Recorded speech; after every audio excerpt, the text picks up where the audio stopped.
아주 모범적이었거든요. 정말 딱 꽂히시면 탁탁탁탁 하는데 IELTS를 또 한 번에 7.5를 따셨어요.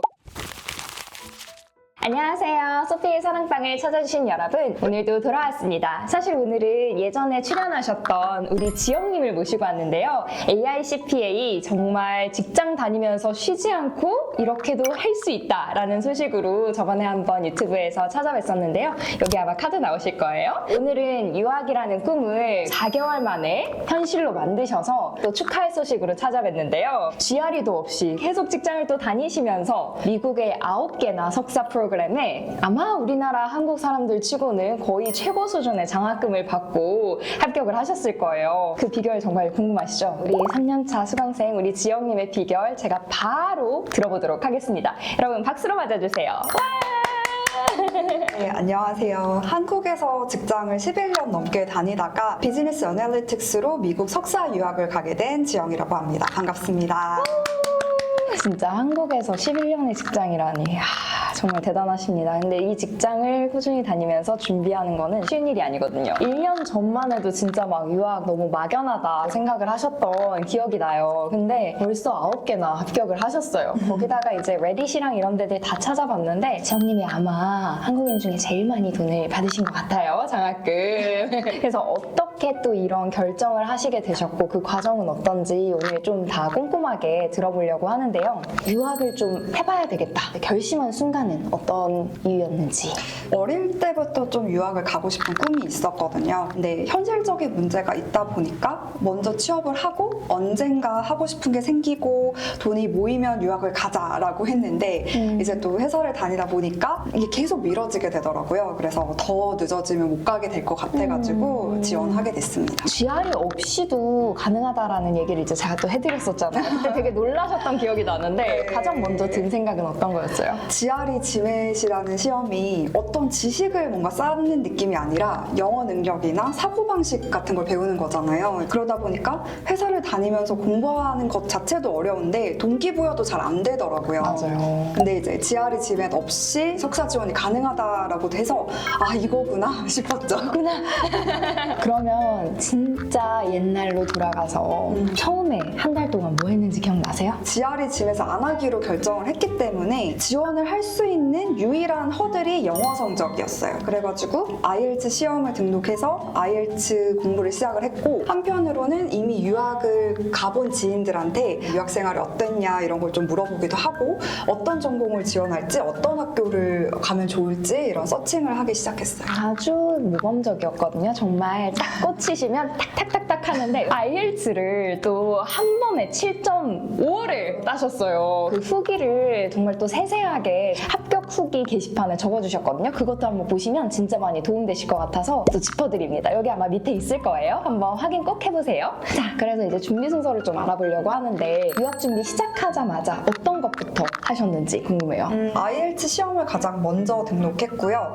그리고 링크드인을 먼저 싹 갈아엎었어요. 한국 회사를 다니면서 링크드인을 쓸 일이 없었거든요. 제 전공 기준으로는 미국에서는 학교 지원을 할 때부터 링크드인 링크를 넣게 돼 있더라고요.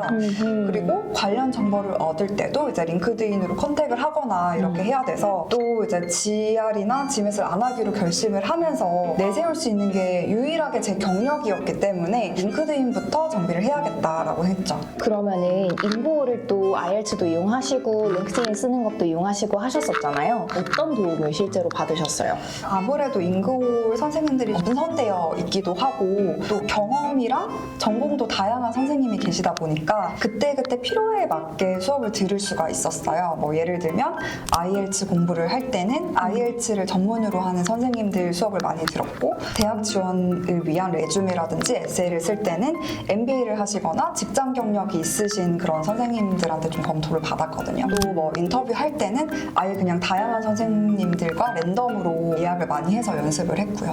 그쵸. 어떤 면접관이 들어올지 모르니까 이 IELTS 점수 사실 또 이렇게 고민하고 계신 분들 정말 많으실 거거든요. 거거든요. 핵심 전략으로 삼으신 건 어떤 거였어요? 거의 매일 조금씩은 리딩이나 리스닝 문제를 풀어가지고 문제에 좀 익숙해지려고 많이 했어요. 그리고 또 유튜브에 워낙 좋은 무료 강의나 자료들이 많거든요. 그래서 그런 걸 좀 보면서 팁을 많이 얻으려고 했었습니다. 사실 지금 지원자분들이 제일 또 궁금해하시는 게 토플 해야 될지 IELTS 해야 될지거든요. 지영님이 왜 IELTS를 선택했는지를 또 좀 말씀 주시면 좋을 것 같아요. 처음에 이제 지원을 하겠다고 마음을 먹었을 때 무작정 일단 토플 책을 샀거든요. 아이고. 그런데 이제 토플 책을 사서 나 이제 공부하려고 한다고 대표님께 말씀드렸더니 IELTS 공부를 하면 된다. IELTS는 무료 자료도 워낙에 많고 이게 성적이 나오고 나면 학교에 지원을 할 때 성적을 보낼 때마다 돈을 내야 되는데 이제 IELTS 같은 경우에는 토플과 달리 그런 돈을 내지 않아도 돼서 비용을 좀 더 아낄 수 있다라고 얘기를 해주셔가지고 토플 책은 그냥 버리고 IELTS 공부를 하기 시작했죠. 진짜 이게 작지만 큰 게 나중에 지원서가 너무 많이 이게 돈이 또 이렇게 누적되면 되게 크거든요. 그런 것도 그렇고 일단 성격상 토플을 컴퓨터에 딱 가면 좀 어는 분들이 많을 수도 있는데 이렇게 또 말씀을 잘하시고 아웃고잉하고 이런 성격은 IELTS가 또 점수가 스피킹이 생각보다 잘 나와요. 이게 사람이랑 보다 보니까 그래서 좀 추천을 해드렸거든요. 그래서 여러분의 성향에 맞게 기계랑 하는 게 어렵다 이런 분들은 IELTS로 빠르게 넘어가는 것도 진짜 꿀팁으로 좀 추천드리고 싶어요. 그럼 이제 좀 직장인의 마음을 좀 대변해 주시면 좋을 것 같은데 사실 직장 다니면서 뭐 이거 준비하는 건 너무 쉽지 않잖아요. 하루 루틴 어떻게 보내셨었어요? IELTS 준비할 때는 그냥 퇴근하고서 하루 한두 시간씩은 영어 공부를 하려고 했던 것 같아요. 근데 아무래도 퇴근하고 오면 좀 피곤하고 지치기도 한데 또 준비 기간 동안은 꾸준히 하기는 해야 되니까 너무 좀 스스로를 몰아붙이지 않으려고 이번에는 했던 것 같아요. 너무 좋습니다. 그럼에도 불구하고 좀 준비하면서 가장 버거웠던 건 어떤 순간이었고 어떻게 극복하셨는지. 솔직히 말씀드리면 준비하는 과정 자체는 되게 재밌었어요.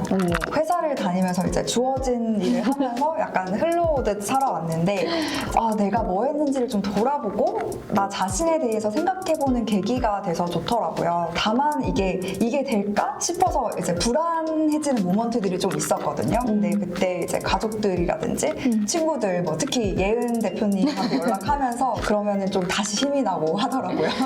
감동입니다. 제가 이래서 육아휴능감이 뿜뿜해져가지고 이 일을 계속하는 것 같아요.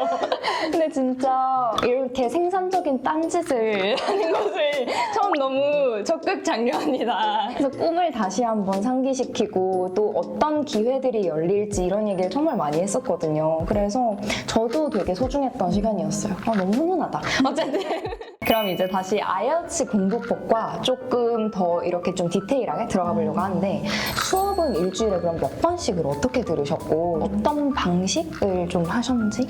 IELTS를 좀 한 달 조금 넘게 준비를 했었는데 처음에는 리딩, 리스닝에 좀 초점을 맞춰가지고 스피킹 수업은 한 어떤 건지 감을 잡는 느낌으로 한 2번 정도씩 하다가 시험 치기 한 1, 2주 전에는 거의 매일 스피킹 수업을 들었던 것 같아요. 수업을 들으면서 뭔가 좀 답변을 구조화하는 연습을 좀 하고 제한 시간 안에 말하는 연습을 좀 하다 보니까 나중에는 딱 그 시간에 맞게 핵심만 말하게 되더라고요. 네.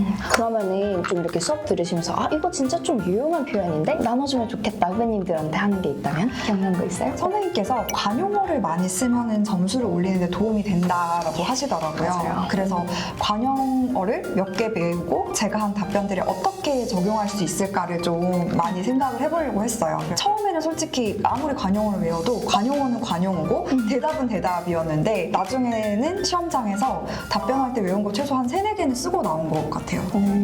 너무 좋습니다. 이게 여러분 7.5의 핵심입니다. 또 리서치를 엄청 많이 하셨었던 경험이 있으시거든요. 그래서 중국 사이트들 보시고 유튜브 보시고 챗GPT 돌리시고 진짜 너무 활용을 잘하셨어요. 어떻게 활용하면서 공부하셨는지 조금 더 자세히 풀어주시죠. 그래서 뭐 리딩이나 리스닝 같은 경우에는 중국 사이트 중에 캠브리지 문제들이나 풀이를 제공하는 곳이 있거든요.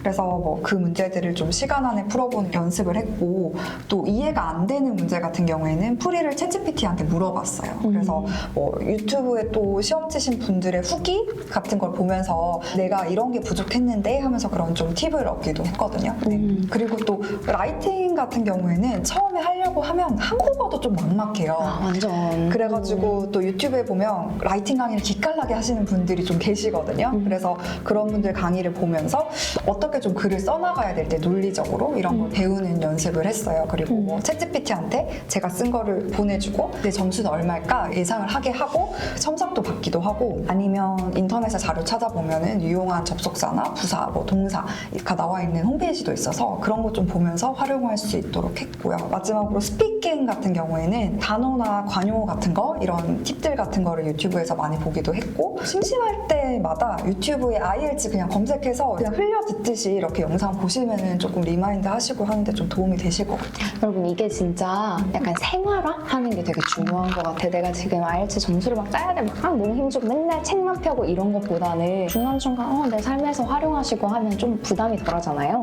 그래서 그렇게 또 갖고 가시면 좋을 것 같습니다. 유튜브에서 또 IELTS 잘 가르쳐 주셨던 분들이 또 계셨다고 했는데 구독자님들 위해서 조금 풀어주시죠. 라이팅 같은 경우에는 IELTS 시몬이라고 그래가지고 되게 유명한 분이 계세요. 특히 파트 1을 설명을 되게 잘 해주시거든요. 그래서 파트 1을 좀 더 이제 문제에 맞게 논리적으로 구성하는 그런 부분들 되게 잘 얘기를 해주셨고 그 중국인 유튜버 분이신데 릴리라고 해가지고 그분도 IELTS 라이팅 특히 이제 두 번째 좀 논리적으로 구성하는 거를 어떻게 하면 좋을지 부분에 대해서 그분한테 팁을 좀 많이 받았었어요. 그 외에 뭐 스피킹이나 이디엄 영상으로 추천하는 거는 잉글리시 스피킹 석세스라든지 POC 잉글리시 이런 거를 자주 보려고 했거든요. 그래서 뭐 밥 먹을 때라든지 아니면 뭐 운전할 때 틀어놓고 그런 걸 많이 참고를 했어요. 그리고 이제 당연히 이제 인고울에서 그런 걸 계속 리마인드 하면서 시간 안에 이제 답변을 구성하는 연습을 많이 했고요. 사실 이렇게 계속 운전하고 왔다 갔다 거리면서 이 시간이 되게 누적하면 엄청 크거든요. 우리 또 직장인들 화이팅! 여기까지 들어보니까 직장 생활하면서 유학 준비를 하는 게 진짜 일상생활을 아주 조금만 바꿔도 가능하다 이런 걸 또 보여주셨어요. 하지만 여기까지는 다 준비에 거의 뭐 절반도 안 됐다라는 거 다들 아시죠? 레즈메, SOP, 인터뷰 그리고 9개 학교들을 합격한 이 합격 전략 이거 다 또 이렇게 또 남아있으니까요. 2부에서는 진짜 실전 꿀팁들 우리 한번 이어가 볼게요. 고정해주시고요. 놓치지 마세요.